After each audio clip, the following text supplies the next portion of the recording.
In the wide grasslands of Ghandi, the Anubis-like beings lived in harmony, their golden eyes watching over the land. Their world was sacred, untouched by humans, ruled by traditions older than the rivers themselves. But one fateful evening, as the moon rose red in the sky, a sound unlike any other pierced the air. It was a cry fragile, desperate, echoing from the heart of the dark forest. Selena, the finest huntress of her kind, followed the cry with cautious steps. She parted the thorny bushes and gasped at what she found. A tiny human baby, abandoned and trembling. Its cloth was torn, and its breath was weak, yet its small fingers clutched at life. Though her people forbade contact with humans, Selena's heart refused to leave the child. When Selena carried the child into the settlement, the villagers recoiled. The elders thundered that the baby was cursed, that no human blood could dwell among them without bringing ruin. Return it to the forest, and let the spirits claim it, they warned. Fear laced their voices, for they remembered ancient prophecies of a stranger who would bring storms upon their kingdom. But Selena held the baby close and defied them. "This child shall not die," she declared, her voice cutting through their protest like steel. She named him Jodi and swore to raise him as her own. Years passed, and Jodi grew among the Anubis-like children. His hair was dark and soft where theirs was fur, his skin pale where theirs gleamed bronze. He ran slower, stumbled often, and his fists were weak compared to their claws. The children laughed at him, calling him the broken cub, and even the elders shook their heads in disapproval. But Selena trained him differently. She taught him patience, sharp eyes, and cleverness in place of brute force. Jodi learned to track gazelles with unmatched precision and to set traps that even the proudest hunters failed to escape. The Festival of Flames arrived, a rite where every child proved their worth by walking through sacred fire. The flames revealed weakness and crowned strength, a test no soul could avoid. One by one, the children of the Anubis passed through, their fur singed but spirits proud. When Jodi's turn came, the crowd jeered. "He will burn, he is no child of Ghandi," they sneered. But Jodi stepped forward, his heart pounding like a drum. The fire rose around him, calling hungrily at his skin, yet it did not consume him. Instead, a strange light seared across his chest, forming a blazing mark the shape of a rising sun within a spiral. The crowd gasped in terror, and the elders froze, for they recognized it at once, the mark of destiny. Selena alone stood tall, gripping Jodi's hand. "This is no curse," she said, her voice steady. "This is the will of the spirits." But deep in the mountains, an ancient enemy stirred. The prophecy had awakened, and with it, eyes that had slumbered for centuries turned toward Ghandi with hunger.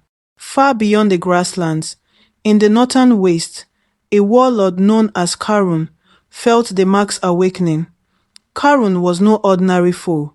He was a half-Anubis outcast who had been twisted by dark magic. His armies of beasts roamed the desert, waiting for a sign. And now, the sign had come. "Find the boy," Karun commanded his generals, his voice like thunder. "Bring him to me alive, for his blood carries the key." And so, under moonlight, scouts began their march toward Ghandi, unseen and merciless, while Jodi still trained unaware of the storm approaching. The Festival of Unity came, when all clans of Ghandi gathered to honor their bond.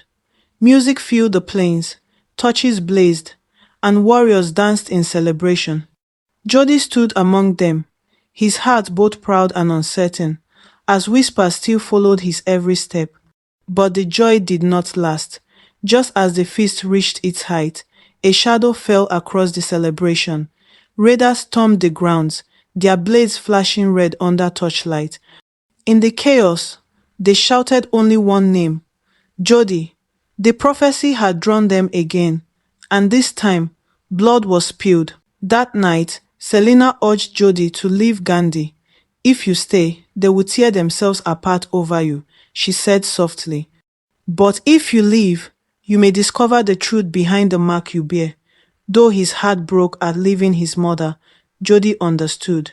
Destiny was calling him beyond the grasslands.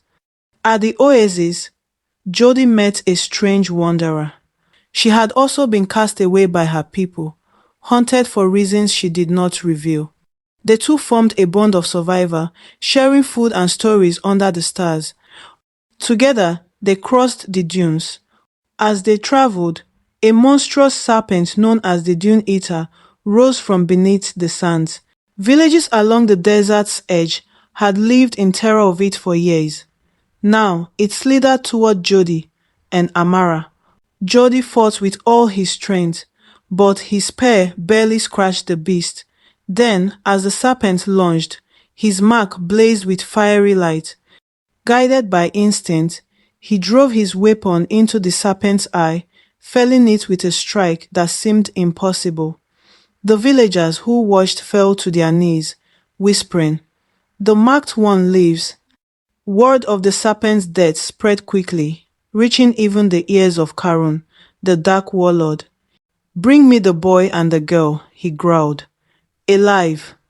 With new resolve, Jodi and Amara set out toward the mountains, where legend said the Temple of Dawn waited. At last, the Temple of Dawn rose before them.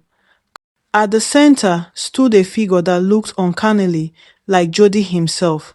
From the shadows of the temple rose a guardian made of pure flame. It tested Jodi in combat, each strike faster than lightning, each blow nearly fatal. Jodi lowered his spear. "I seek balance, not destruction," he declared. The guardian bowed, its body dissolving into fire that sank into his mark. Karun's rage boiled as reports reached him of Jodi's victories. He gathered his armies, beasts of claw and shadow, men twisted by dark magic, and hunters loyal only to him. "If the boy will not come to me, I will burn his word until he does," Karun snarled.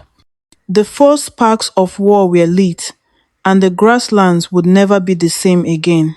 With the guardian's flame inside him, Jodi felt stronger than ever, but his heart longed for home. He and Amara returned to the wide plains of Ghandi, where fires of fear already burned. The people, once doubtful of Jodi, now looked to him with desperate eyes. "Save us," they pleaded.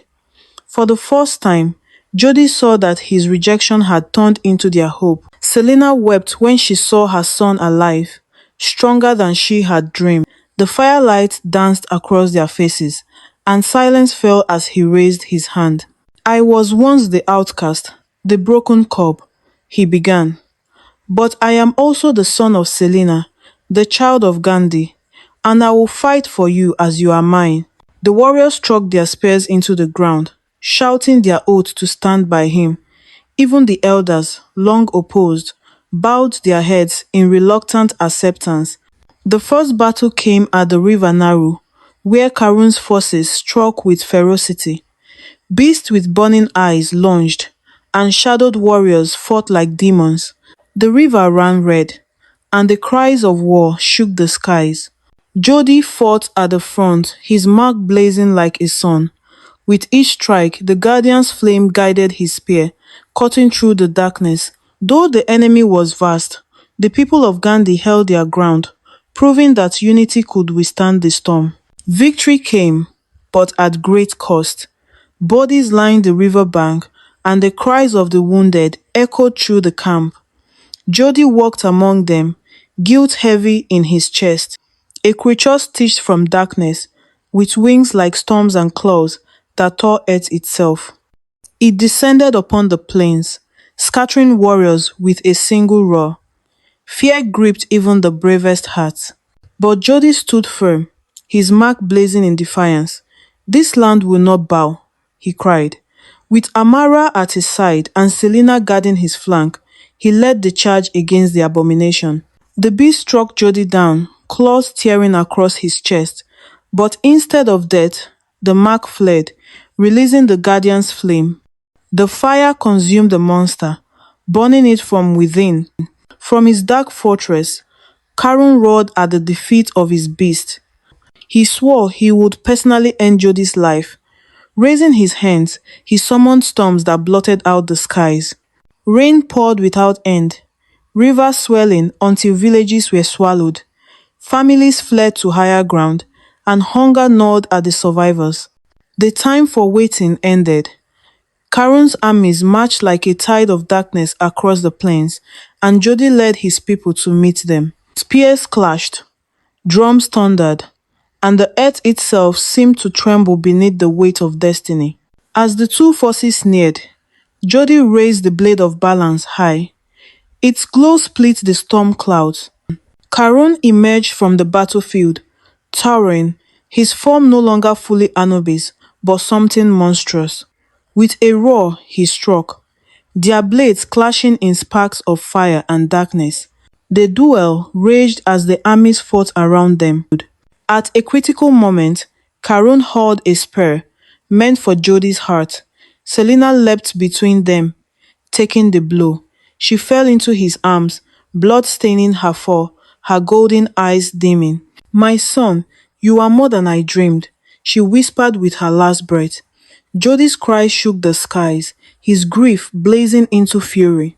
With Selena's death, the battle became not just destiny, but vengeance. The Guardian's flame surged within Jodi, exploding outward in waves of fire that consumed the battlefield. Jodi drove the blade of balance through Karun's heart. Light and shadow exploded, tearing the skies apart. The warlord roared as his body shattered into smoke, his reign of terror ending at last. The battlefield fell silent. Though victory came, sorrow lingered. Selena was gone. Jodi buried his mother beneath the sacred tree, marking her grave with his own hands. Tears streamed silently, but in his heart, he knew she lived on in him. To honor the fallen and the living, a new fire festival was born. Children born after the war grew up in a land of balance. Some bore strange marks, signs that magic now flowed freely again. Years passed, and Ghandi flourished. Fields bloomed, rivers flowed strong, and the people thrived. The land once scarred by war now shone like gold beneath the sun.